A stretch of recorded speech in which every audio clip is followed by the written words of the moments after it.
Operation Sindoor ఈ పేరు వినవర్తనే నెత్తురు మరుగుతుంది పబ్లిక్లా. అన్యాయంగా మన తానికొచ్చి అమాయకుల పానాలను తీసిర్రు పాకిస్తాన్ బడవేగాళ్ళు. ఆగో అందుకే ఆపరేషన్ సింధూర్ పేరు పెట్టి పాకిస్తాన్ వాళ్ళ మీద ప్రతీకారం తీర్చుకోరు మన జవాన్లు.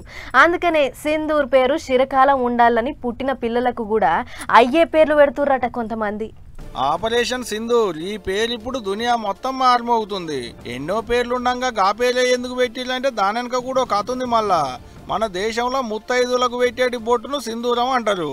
అటువంటి ఆడవిళ్ల నుదుటి మీద ఉన్న సింధూరాన్ని దుడిపేసిలని సింధూర్ అని పేరు పెట్టి పాకిస్తాన్ బడివేగాలను మట్టు పెడుతుంటే ఇప్పుడు పుట్టిన బిడ్డలకు సింధూర్ అని పేర్లు పెడుతున్నారు మనోళ్ళు. అవు మరి దేశభక్తి అదంతా. బీహార్ రాష్ట్రం కతిహార్ జిల్లాలున్న కుందన్ కుమార్ అనేటికి అన్నకు బిడ్డ పుడితే ఆ బిడ్డ పేరు సింధూర్ అని పేరు పెట్టుకున్నాడు. దేశం అంటే గంత భక్తి మరి అన్నకు. ఇగో గీ బిడ్డకే సింధూర్ అని పేరు పెట్టింది. పేరెంత ముద్దుగుందో బిడ్డ కూడా అంతే ముద్దుగుంది. మళ్ళా ఈ నడమ పెహల్గాముకు పోయిన పర్యాటకుల మీదకి ఉగ్రవాదులు దాడి చేసినందుకు ఆపరేషన్ సింధూర్ అని పేరు పెట్టి పాకిస్తాన్ మీదకి మన భారత సైన్యం మిసైళ్ల దాడి చేసిన నాడే ఈ బిడ్డ పుట్టిందట. అందుకనే ఆ బిడ్డకు సింధూర్ అని పేరు పెట్టినా అనుకొచ్చిండు కుందన్ అనేటికి అన్న.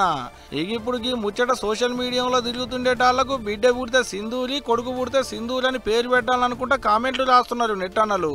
ఆ పేరు ఎందుకు పెట్టిర్రు, ఆ పేరు అనుకున్న కథ ఏందనేది ఇప్పుడు అప్పుడే గా బుడ్డ బుజ్జికి తెలవకపోవచ్చు. గానీ పెరిగి పెద్ద అయినాక గా పేరు ఎందుకు పెట్టిరో తెలిసినప్పుడు బుడ్డ బుజ్జి మస్తు ములిసి ముప్పందం అవుతుంది కావచ్చు పోండ్రిగా.